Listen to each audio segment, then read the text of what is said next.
சயன திருக்கோலத்திலே எழுந்தருளியிருக்கின்ற ஒரு திவ்யதேசம் என்று நாம் பார்ப்போமானால் அது திருப்புல்லணை என்று சொல்லப்படுகின்ற திருப்புல்லாணி என்கின்ற திவ்யதேசம்.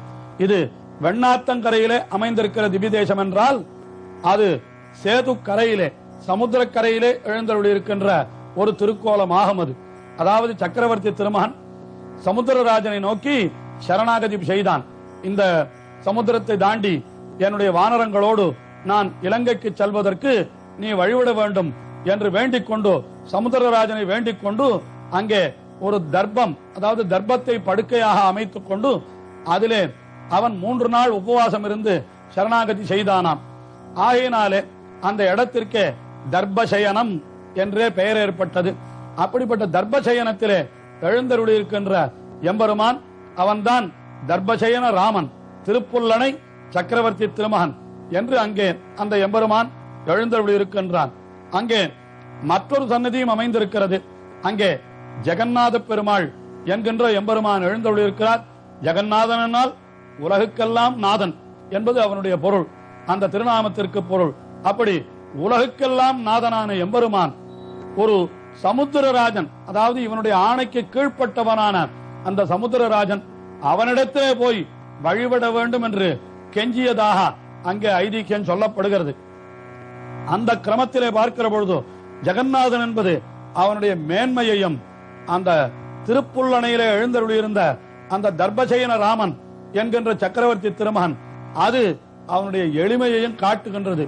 இப்படி மேன்மையும் ஒரு எளிமையும் ஒருங்கே வெளியிட்டுக் கொண்டு எழுந்தருளியிருக்கின்ற அந்த திருப்புல்லாணி திவ்யதேசத்திலே எழுந்தருளியிருக்கின்ற எம்பெருமானுக்கு கருட உற்சவம் மிகவும் விசேஷமாக கருட வாகனத்திலே புறப்பாடு மிக விசேஷமாக நடைபெறுகிறது.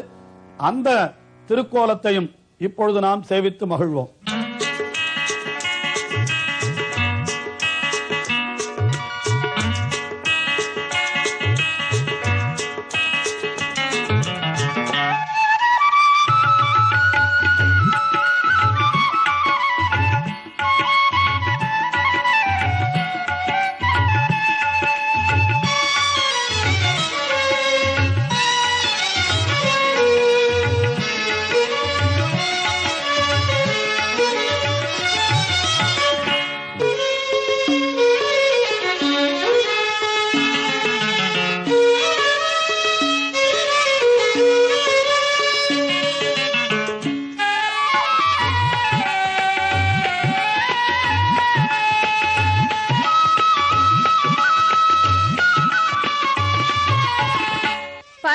நாயகியின் தன்மையிலே பறவைகளை தூதுவிட்டு தலைவனை பிரிந்த தலைவி ஆற்றாமையால் உரைக்குமாறு ஆலிநாடனின் திருப்புல்லாணி இருபதிகமும் அமைந்துள்ளது.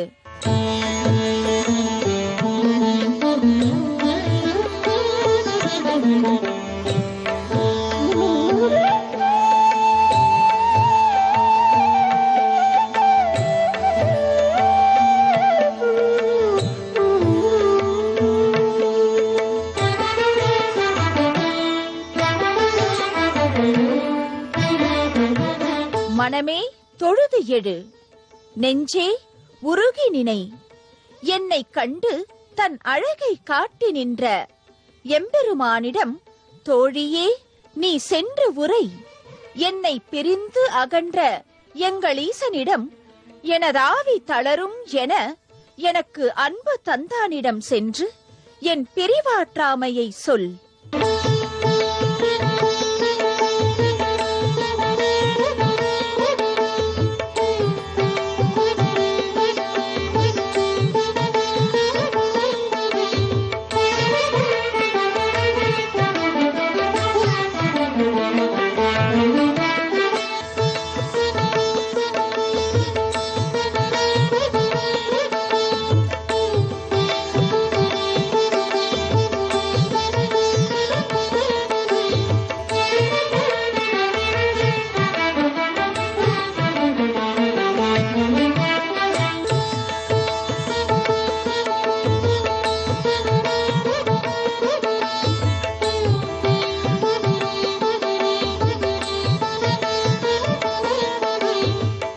வண்டினம் பாடும் புல்லாணியில் உறையும் புனிதனிடம் எந்தன் எழில் நிறம் இழந்து இரவும் நாளும் கண் துயிலாதிருந்து அவன் நினைவாய் உருகி நிற்கும் என் நிலையை உரைப்பாய் என்றெல்லாம் அலமும் ஆழிப்படையும் உடைய அன்பர் ஆதி ஜகந்நாதனிடம் பாடி நின்றார் பரகாலன்.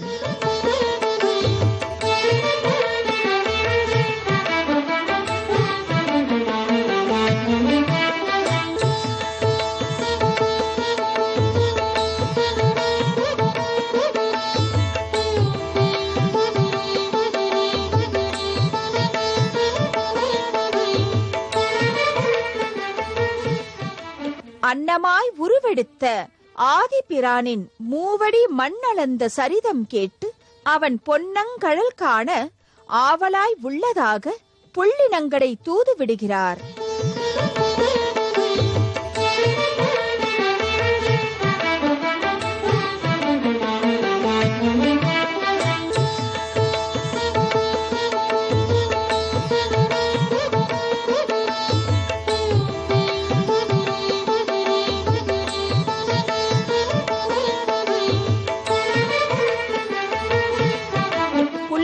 கைதொழுது ஆதி ஜகந்நாதனான தெய்வ சிலையார்க்கு தன் சிந்தை நோயை வெளிப்படுத்தி பரகால நாயகி தன்மையிலே உருகி நின்றார் ஆழ்வார்.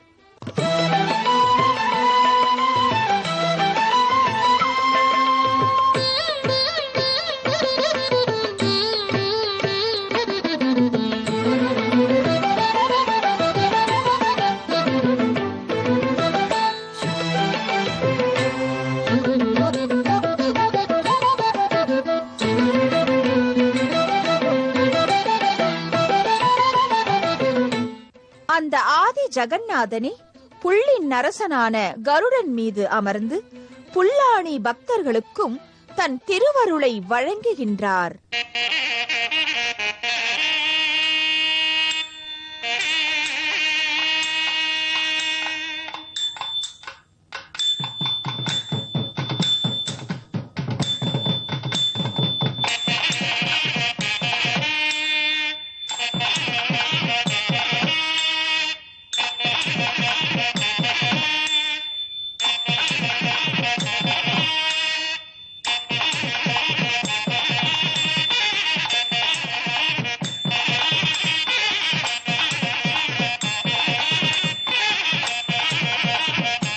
கல்யாண ஜகந்நாதனை பின்தொடர்ந்து கல்யாணராமனும் கருடன் மீதமர்ந்து காண்போரும் மயங்கும் வண்ணம் வில்லேந்தி விஜயம் செய்கிறார்.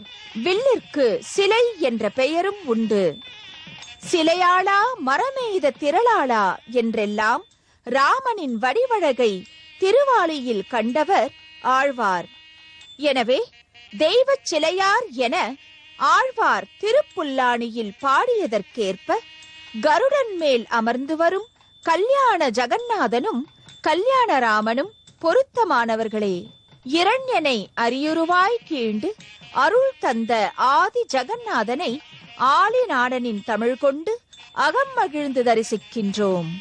ஆழ்வாரின் சிந்தையில் புகுந்த இந்த ஆதியே தந்தையாய் சுற்றமாய் தஞ்சை மாமணி கோவிலிலும் காட்சி தருகின்றான். அனுமனின் பெருமை போற்றும் திருப்புல்லானியிலே தெய்வச் சிலையார்களை கருட வாகனத்தில் தரிசித்த நாம் கருடன் பெருமை பேசும் தஞ்சை மாமணி கோவிலிலே நீலமேக பெருமாளையும் மணிக்குன்ற நாயகனையும் தஞ்சையாளி நரசிம்மனையும் வேதராஜனான கருடன் சுமந்து நிற்க விருப்பமுடன் தரிசிக்கின்றோம். ஆழ்வார்கள் தரிசனத்திலே வெண்ணாற்று நாயகர்களின் தரிசனத்துடன் புல்லாணி நாதனையும் தொழுது புனிதமடைவோம். வேதத்தின் உட்பொருள் ராமன். அந்த வேதமே ராமாயணமாய் திகழ்கின்றது. இவ்வுலகோர் வில்லேந்திய ராமனை தெய்வமாய் ஏற்று வழிபட காரணமாய் இருந்த ஆழ்வாரின் திருமொழி கொண்டு தெய்வச் சிலையாரை வணங்கி நிற்போம். வேதராஜனின் மேல் எழுந்தருளியிருக்கும் 5 எம்பெருமான்களையும் தரிசித்து ஆனந்தம் அடைவோம். தரிசனம் காண வாருங்கள் ஆழ்வார்கள், தரிசனம் காண வாருங்கள்.